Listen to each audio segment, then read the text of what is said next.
Ok, continuando con nuestra serie de videos, el día de hoy vamos a enfocarnos en el capítulo número 10, el cual tiene como título Delineamiento de ensayos clínicos randomizados a ciego, o RCT como son más conocidos, o ensayos clínicos también son conocidos de otra manera.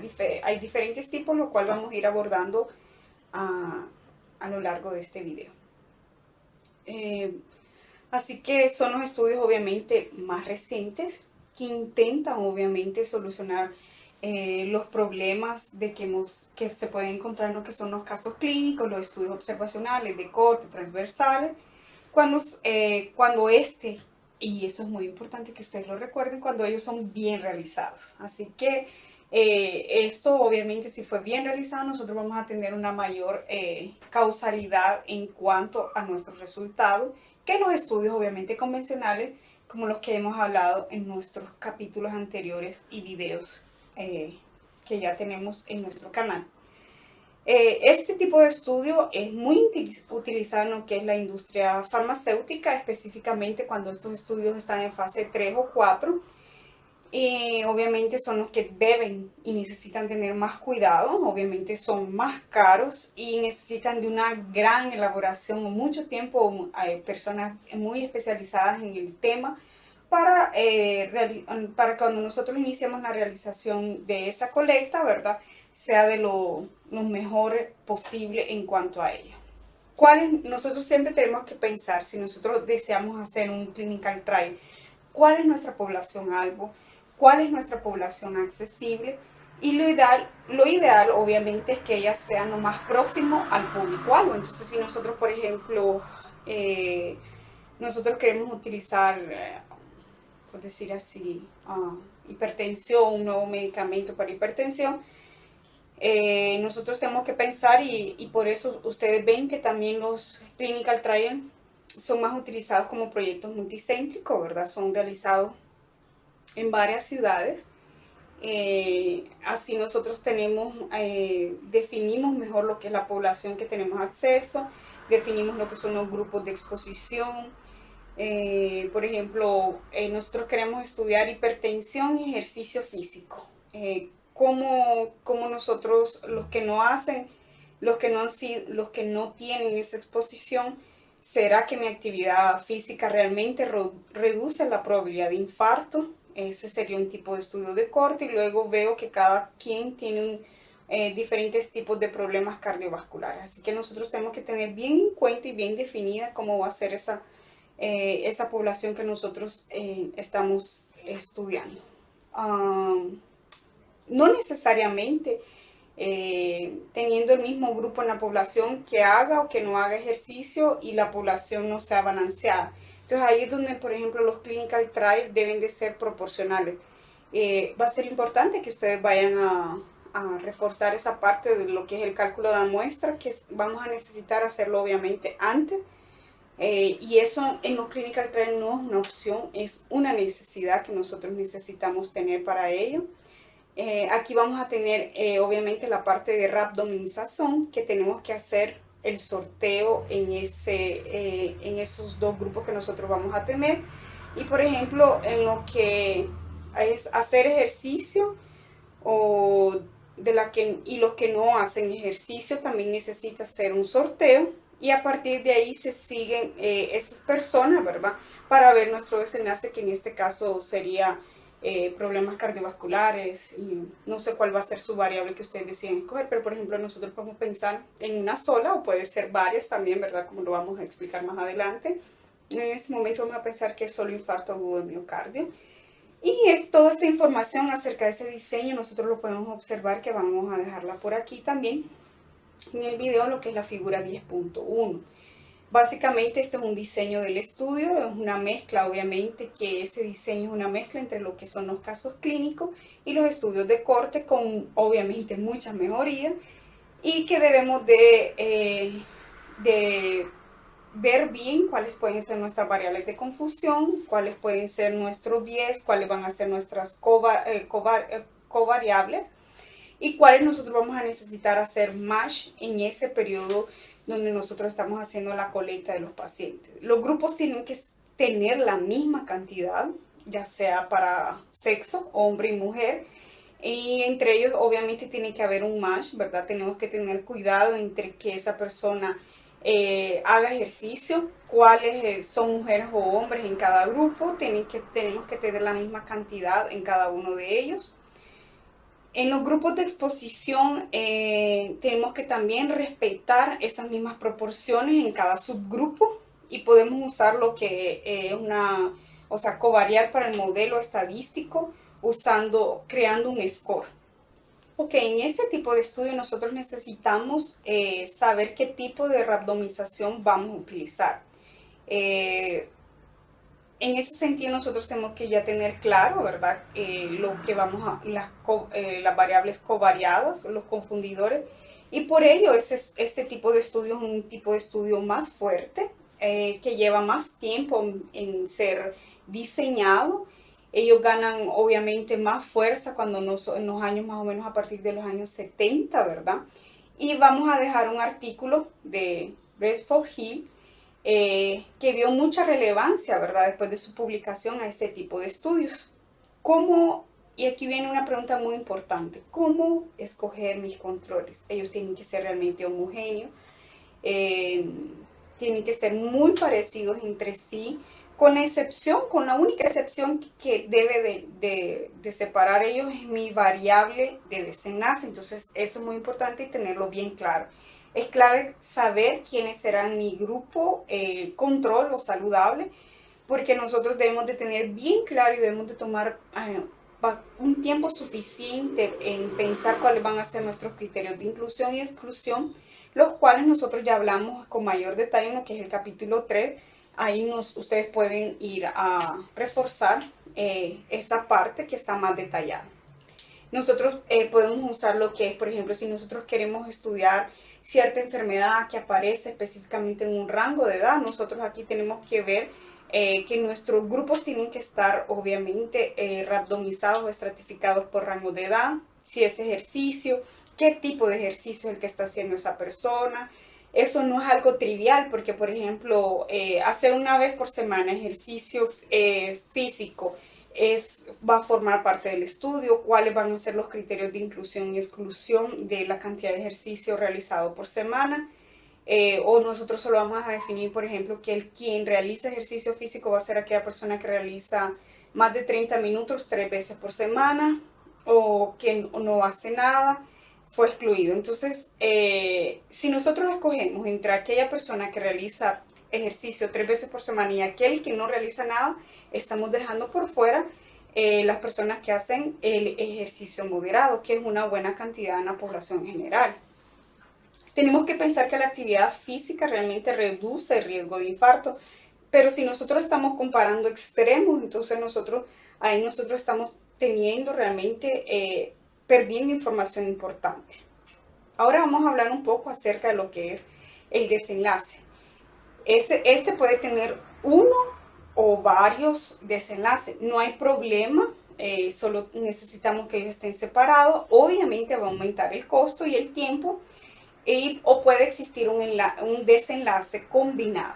Entonces, volviendo a ese ejemplo del ejercicio físico y riesgo cardiovascular, nosotros podemos definir que solo riesgo cardiovascular para quien hizo infarto, pero nosotros también podemos tener combinado para infarto, hipertensión arterial, arritmia, y eso obviamente nos va a englobar muchas más cosas, y hay una asociación de los eventos que obviamente va a aumentar nuestro espectro del estudio, pero esto debe estar definido en el protocolo para no tener problema al momento del cuidado que debemos de tener para la colecta de esas variables que nosotros vamos a decidir utilizar como desenlace en nuestro estudio. Algo muy importante que tenemos que tomar en cuenta va a ser lo que son los efectos adversos, si en este caso existen. O sea, si nuestra intervención causa un daño, por ejemplo, a una persona con una edad mayor, el ejercicio, por ejemplo, puede causar un efecto adverso y reducir el efecto de lo que nosotros estamos estudiando. Eso debe de ser bien controlado, debe ser verificado en la literatura y ver qué limitaciones puede tener en nuestro estudio en cuanto, por ejemplo, hablando de esa variable de ejercicio físico. Otro tópico que hemos mencionado, ¿verdad? Esos pueden encontrar en el capítulo 2 y 3, que son los factores de inclusión y exclusión, para lo que es mantener siempre la calidad en lo que es la validad interna y externa de nuestro estudio. Lo que son las variables de seguridad, ¿verdad? Un participante tiene que tener esa variable, debe ser, por ejemplo, excluido del estudio. Si alguien, por ejemplo, toma un medicamento y ese medicamento causa un efecto adverso, debe ser mencionado, obviamente, en el diseño. Por ejemplo, si este paciente ya tiene por otro problema, toma ya, por ejemplo, un medicamento que es hepatotóxico y ese clinical trial muestra que el uso de ese medicamento puede tener también daño hepático, nosotros tenemos que valorar lo que son el costo-beneficio o beneficio versus daño de ese paciente que está ahí. Él debe de ser obviamente retirado de ese estudio porque ya sabemos que ese va a ser un daño a nuestro paciente. Recordando, ¿verdad?, que podemos encontrar un buen resumen de lo que es el diseño de este tipo de estudio en lo que es la tabla 10.1 y les pido por favor que la revisemos con detalle, que tomen su tiempo y hagan sus anotaciones. Cuando nosotros vamos a hablar ahora acerca de otra de las características que necesita tener los clinical trials, que es el cegamento y la randomización, la randomización debe ser hecha por sorteo y eso tiene unos problemas si el sorteo es simple, ¿verdad? Sin la población, porque cualquier participante debe de tener la misma oportunidad de participar. Obviamente que eso va a recortar la probabilidad de que cualquier persona de la población entre. Debemos siempre de tener cuidado con las variables, lo que es sexo, hombre, mujer, la edad.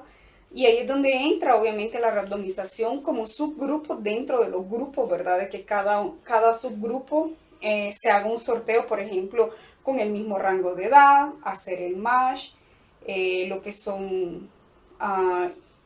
y de esa manera nosotros ahí tenemos lo que son la selección de las personas que hacen parte del estudio, obviamente randomizado. De otra forma es el uso del método Consort, que también vamos a dejarles el link aquí, ¿verdad? Para lo que él lleva, ¿verdad? Como para realizar lo que son los clinical trials y para mayor información acerca de utilizar ese método.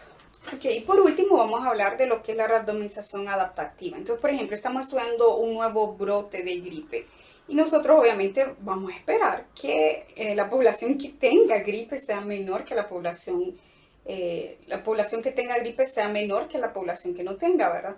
Pero ahí entonces nosotros necesitamos hacer una randomización adaptativa entre los expuestos y no expuestos, con gripe y sin gripe. Es mayor el número de personas obviamente sin gripe. Tengo 3 veces más personas que están saludables, sin gripe obviamente. Entonces nosotros en ese tipo de randomización adaptativa necesitaríamos tener, por ejemplo, 3 para 1. 3 personas sin gripe para una persona que está con gripe, para cumplir esos criterios y hacer ese tipo de randomización. Cuando nosotros hablamos de una randomización a ciego, existen 3 tipos.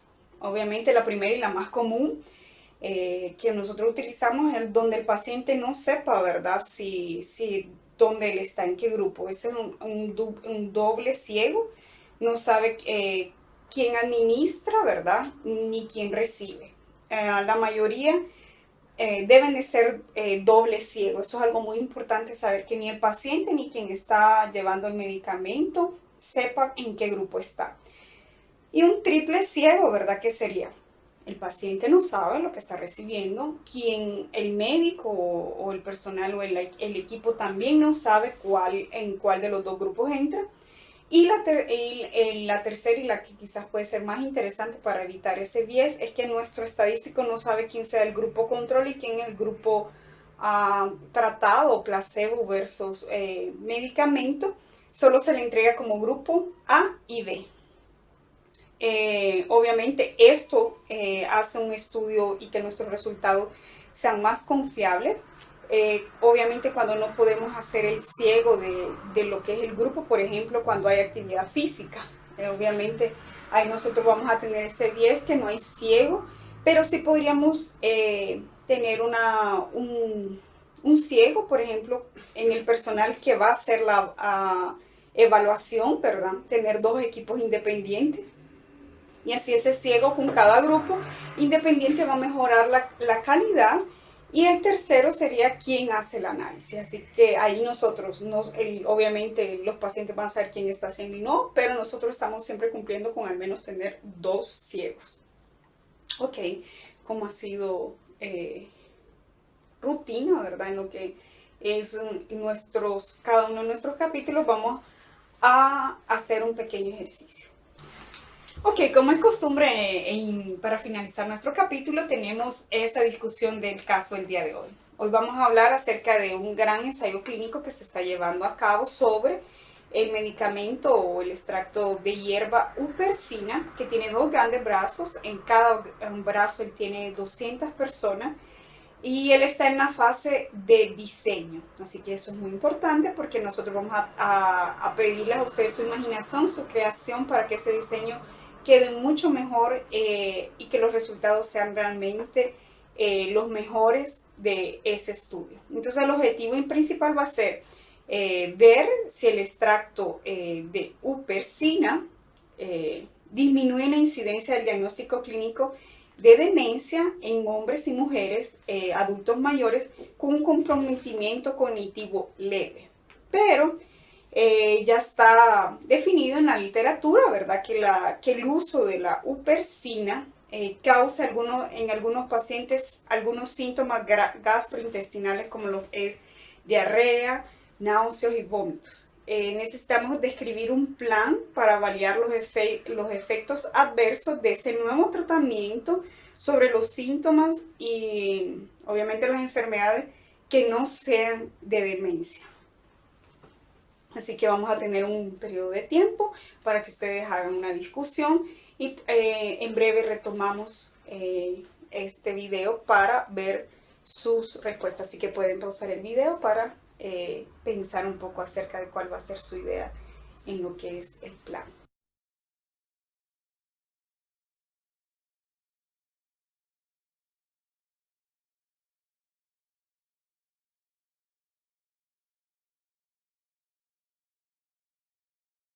Ok, ya retomando, espero que hayan hecho una muy buena discusión, que hayan pensado mucho en cuáles son las ideas. Hoy vamos a discutir algunas posibles soluciones para mejorar ese diseño. Lo primero, necesitamos una mayor sensibilidad y necesitamos hacer un estudio primero, entonces pensar muy bien cuáles van a ser los criterios de esos adultos mayores para criterios de inclusión, cómo vamos a contactar a ese paciente, qué características sociodemográficas como edad, sexo, renta, escolaridad ese paciente va a tener, porque recordando que obviamente qué test vamos a usar para evaluar cognición, ya que algunos pacientes no podrían ser algo por su escolaridad. En base, obviamente, a eso, ¿verdad? ¿Qué población tiene más sensibilidad al medicamento con línea en lo que va a ser la revisión bibliográfica que nosotros necesitamos realizar?